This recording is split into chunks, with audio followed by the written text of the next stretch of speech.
Hey guys, CJ here, and as you know, Agent Carter debuted on ABC. It ended actually just like 15 minutes ago to, it debuted to much fanfare from Disney, from ABC, and one of the things they did to entice viewers and kind of incentivize them for watching was to say Ant-Man trailer showing up at some point during the show, and you're like, okay, and they honeypotted you a little bit with that, but it gets you hyped because this is the first time in 3 years we've seen any kind of footage from Ant-Man. I think the last thing that we actually saw that was officially released was that Comic-Con trailer from like 2011 or 2010, maybe. I mean, it was at most 2010. I think it was 2011.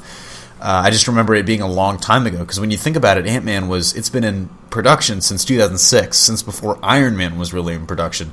And, we've had all the recent news and the recent drama about Edgar Wright leaving and major questions kind of being raised by a lot of opponents of the MCU as to, how much artistic freedom is there going to be in the MCU if you've got to keep including all these tie-ins and stuff. And it seems like that's what kind of broke Edgar Wright down eventually.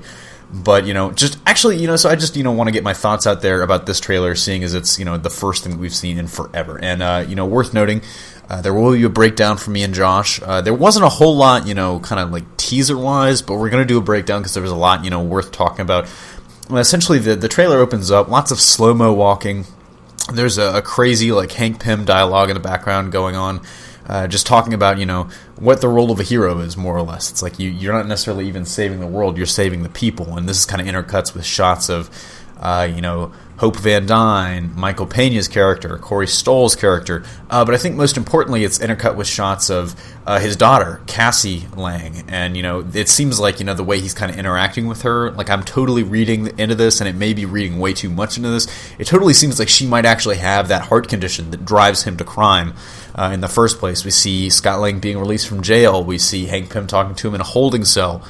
We see lots of shots of the suit in action. And one thing that kind of, stood out to me, immediately was the way they use shots and the certain shots they use is, for the most part, the suit is going to be largely CGI in the action sequences, which is okay. But, I mean, it seemed like in some of the other sequences, too, it was going to be CGI. And maybe it's just because of how it looks, but it just definitely, like, I was watching and I was like, that's not a real thing. And it's weird because with something like the Iron Man suit, where, of course, parts of it has to be CGI because there's no way they can actually, build all that, even that somehow looks like it's real. Like you wouldn't be able to like kind of you think your brain is telling you this is not possible, that it's real, so it's got to be kind of fake. It looks like it could be there. They do all the tricks with the lighting. The Ant-Man suit, I didn't get as much of that. It kind of felt like you could tell it was CGI.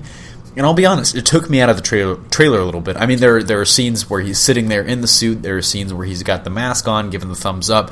But there are some scenes where you can definitely tell that it's definitely CGI. And that's one of the first times I think that's really happened in the Marvel Universe for me, is like, because everything else, except for like Thanos, where Thanos definitely looks like completely CGI'd, and the Hulk especially. But this is one of the few times I think that the CGI has kind of been like, okay, that's definitely computer enhanced.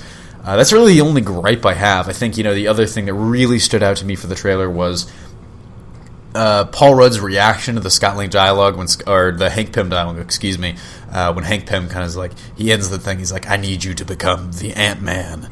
And Scott's kind of like, okay, like, what? And then, is it too late to change the name? And I think that's perfect, because this is exactly what you need out of Paul Rudd.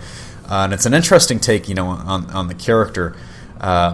The other thing worth noting to me is, I think, really interesting was Hank Pym's talking about second chances. He says something like, believe me, they're not easy to come by, which kind of, it hints to me a little bit that we might get a little bit, even if it's just like a little teaser, a little sampling of the shit that went down with Janet and Hank and all that stuff. I think that, if they would just include a little bit of that, it would be perfect. But anyways, like I said, it's a teaser. It was really short. I think it felt like only like 60 seconds, and that seems like so little after waiting so long. But these are just my initial knee-jerk thoughts. I think the ceiling for this movie could definitely be like an Iron Man type movie, where it's a good blend of action and comedy. And it was really cool to see the suit in action, like even if it was CG, and that's just a minor gripe. I know I felt like I had to explain it to you guys, but it's a minor gripe from me.